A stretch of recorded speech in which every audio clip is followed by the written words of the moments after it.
O Concello de Rianxo traballa na elaboración do orzamento para o 2026. Contarase cun maior gasto corrente logo da licitación da piscina municipal e do servizo de recollida do lixo.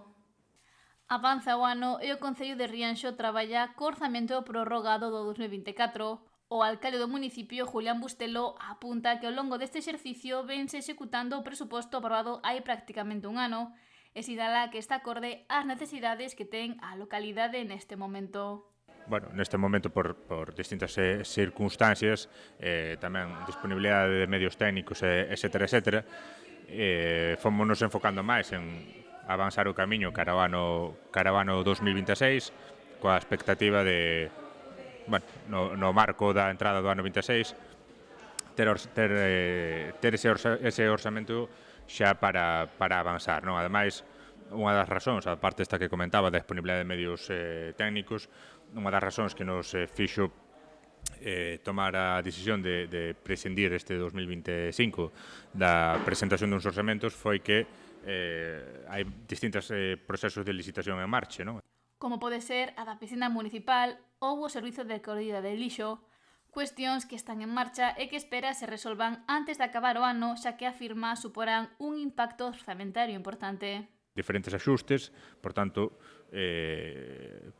tomamos esa decisión, non? Esperar a ter toda esta documentación, todos estes estudos económicos para, unha vez que conozamos con detalle cal vai ser o impacto destas licitacións, destas regularizacións, pois facer un orzamento que nos permita traballar un ano inteiro. Por eso tomamos ese camiño. Entendíamos que neste momento pasar o esforzo de presentar uns orzamentos, aprobaranse ou non, xa vivimos esa experiencia, pero pasar ese esforzo para tamén nuns meses, poucos meses, ter que poñernos a traballar noutro, pois preferimos traballar xa no do ano 2026. Para telo aprobado a maior brevidade posible ou poder ser antes de que remate o 2025. Bustelo apunta que están traballando no documento e logo de coñecer os estudos económicos das novas licitacións abrirá o diálogo cos grupos. Fixemos no pasado, en que finalmente os orzamentos tiveron que sair vinculados a unha cuestión de confianza, volveremos a facer ese traballo agora, veremos como sai. Coas novas licitacións incrementarase o gasto, polo que o volume do gasto corrente será maior nos orzamentos do 2026. Cada vez asumimos un maior gasto corrente. De feito, estamos destinando boa parte de subvencións, de achegas que as outras administracións poñen á nosa disposición para asumir eso, non? O 50% do POS aproximadamente destinámoslo a afrontar gasto corrente. E iso parece que non se vai solucionar a corto prazo, senón ao contrario, vai seguir nesa tendencia, e cando asumamos estas licitacións que temos que afrontar, nomeadamente a que ten que ver co servicio de recollida do lixo, que ademais hai unha normativa en vigor que establece perfectamente unha serie de obrigas para os concellos e que debemos asumir para que o servicio non sexa deficitario, pois a cousa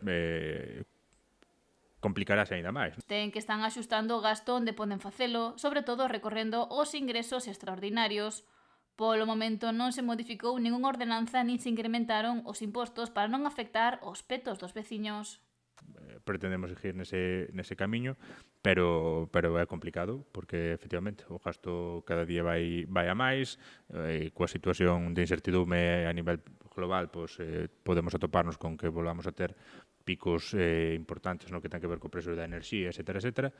Entón, bueno, é complicado, pero bueno, vamos a seguir intentando traballar como hasta ahora, pois sin ter que subir tasas e sin ter que renunciar a programas fundamentais para nós.